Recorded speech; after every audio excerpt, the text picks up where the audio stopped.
Namaste Javians. I Javian Tanushi Sahani from Faculty of Law and Governance from Jayoti Vidyapeeth Women's University.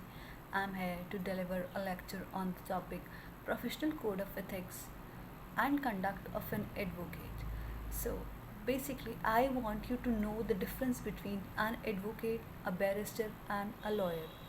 A lawyer is a person who basically pursues law, the person who is pursuing law, or a person who has already pursued law, right? Now what happens, you are pursuing a law, you are a lawyer, right? Same way we can correlate lawyer with the concept of barrister. A lawyer is a person who has completed his or her education of law from India. On the other hand, barrister is a person who has completed his law or her law from outside India, not from India. One more common thing in both of them are not competent to file a suit in the court of law or to plead in the court of law. Clear? Now, this is applicable on this topic is basically applicable on 10th semester, that is final year of BA LLB, BCom LLB and BB LLB.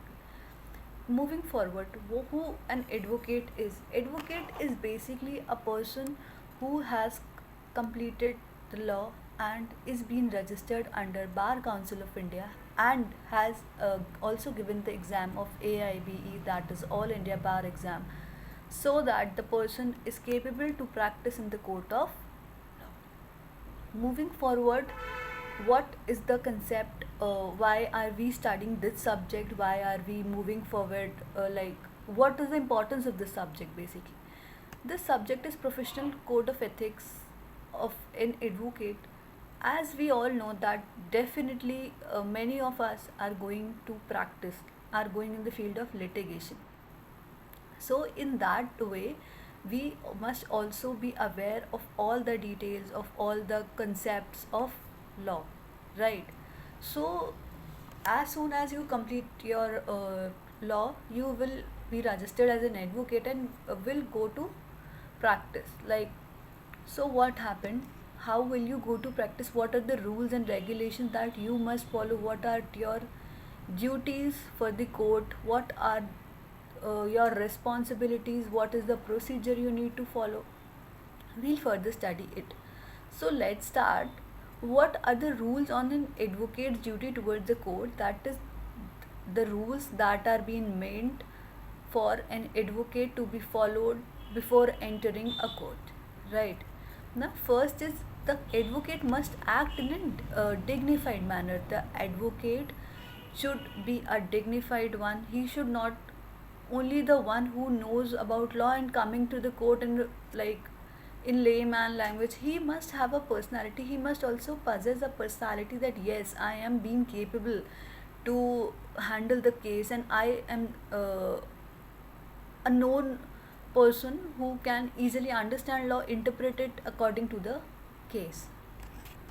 So first is, he must act in a dignified manner. Second point is, the advocate must respect the court. How will advocate respect the court? When definitely, I guess you have not practiced yet, but whenever you see a movie, whenever an advocate comes from the room, so what happens, basically he bows his head like this towards the court, that yes, he is respecting the court. The chair of the judge is being respected always, because the it has the authority to take the decisions of the life of the persons.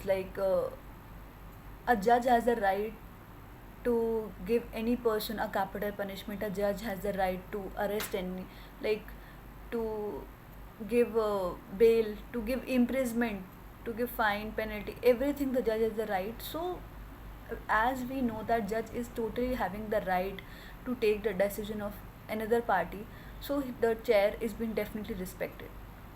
So the advocate must be crystal clear that he or she should definitely respect the court and act in a dignified manner. Moving forward, like third is, then an advocate should not communicate in practice, that is in private, that is a advocate should not meet the judge in private regarding uh, any case or any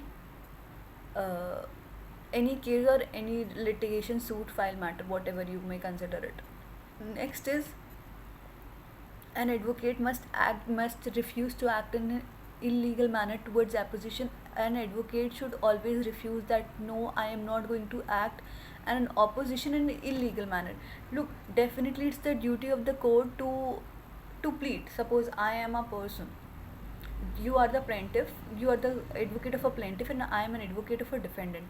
Definitely it's my duty to plead, to support my client, to let my client win, but I should not use any illegal means, any wrong means rather, to win the case, right?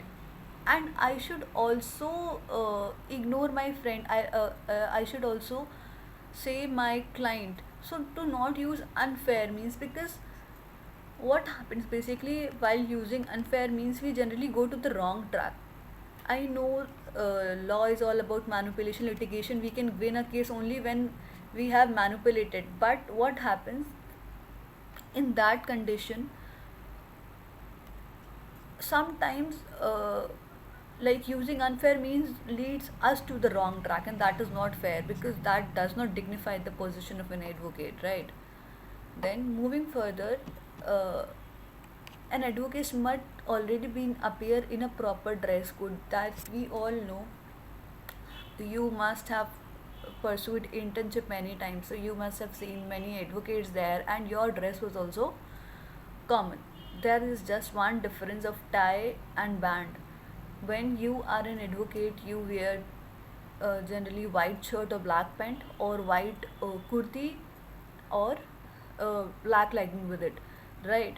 But if you are an advocate, if you are a lawyer, like you students are who are pursuing law, who have already pursued law and is not registered, so you basically have to carry a tie.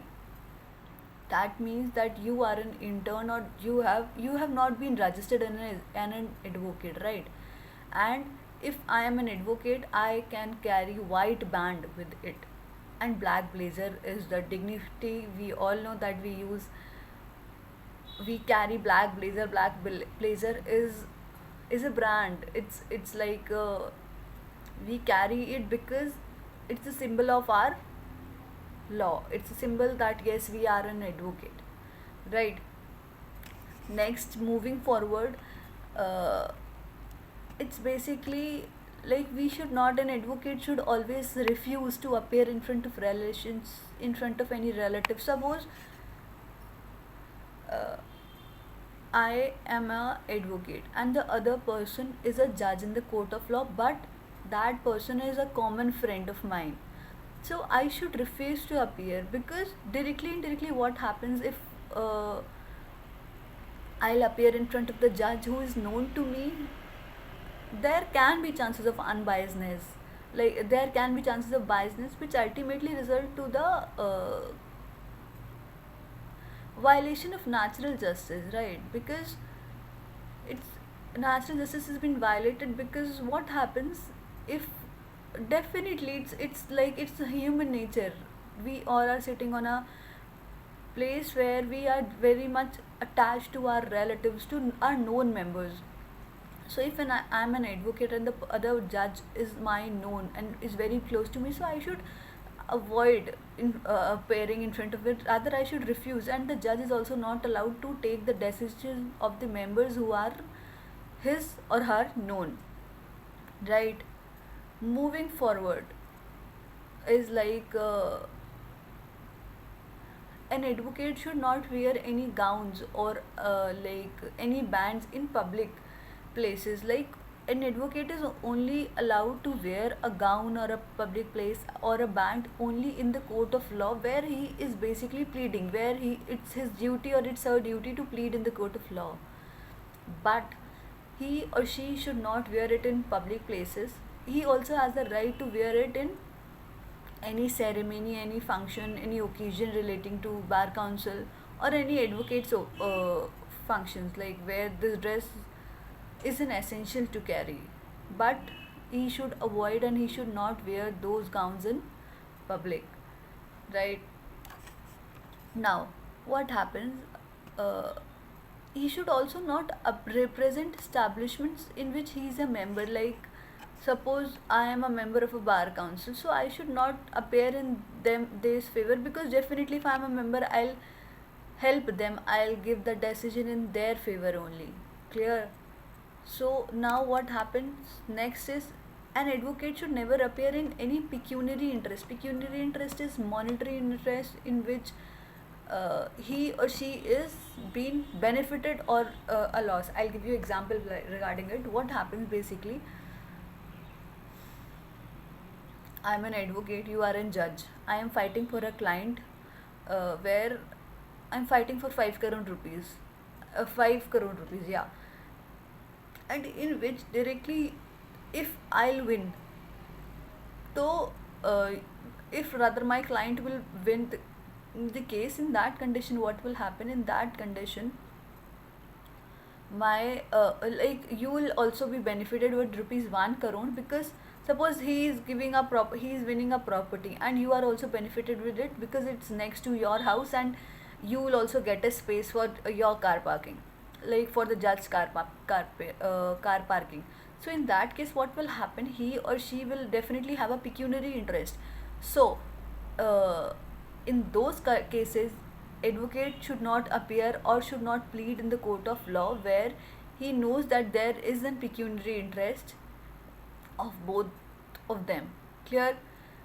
Now, last is, you should not stand as a surety for a client. Like, what happens in suppose in bail matters, what happens, definitely a person is being bailed, is being given bail in cases where he is giving a surety, he is giving a, like there is a person, there is a criminal who has theft, who has like who was involved in the robbery.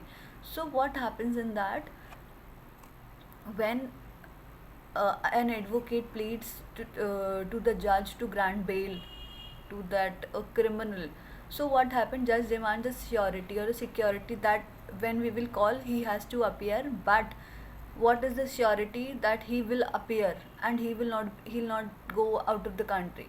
So in those cases, like parents or whatever family members are there of a criminal, of an accused rather, give some surety, let it be a bike or a bond or a something valuable, that to take this definitely the person will come. So in that cases, what happens, the advocate should not definitely act as a surety, that I will not give you surety for my clients, because there is only one client and there is only one advocate. If advocate will give surety to clients in each and every cases, so I don't think so advocate would be left anything for him. So advocate should not stand as a surety for the client. I hope the concept must be clear to you. Now what happens, I'll make a quick revision. Like first, what are the duties we started with, what are the duties of an advocate to towards the court. First was like he must act in a dignified manner, ठीक है. Then comes, he should always respect the court, he should always bow when he enters the court and leaves the court out. He should, the advocate and the judge should not communicate in public. Then he should also not represent the clients who are using unfair means. He should always appear in proper dress code. You all know proper dress code includes black blazer and white bands also. Then he should appear in front of relations who are known to him. Then what happens, he should not wear the gown in the public, like it's like he should not show off this profession. Like he is an advocate, that's genuinely nice, but he should not make any show off of it. Then comes, he should not have any pecuniary interest, and he should not stand as a surety for a client. I hope all the concepts of that what are the basic duties of an advocate towards the court must be clear to you. We'll deal further regarding what are the main things that what are the duties of the advocate to be followed regarding the client. So thank you one and all.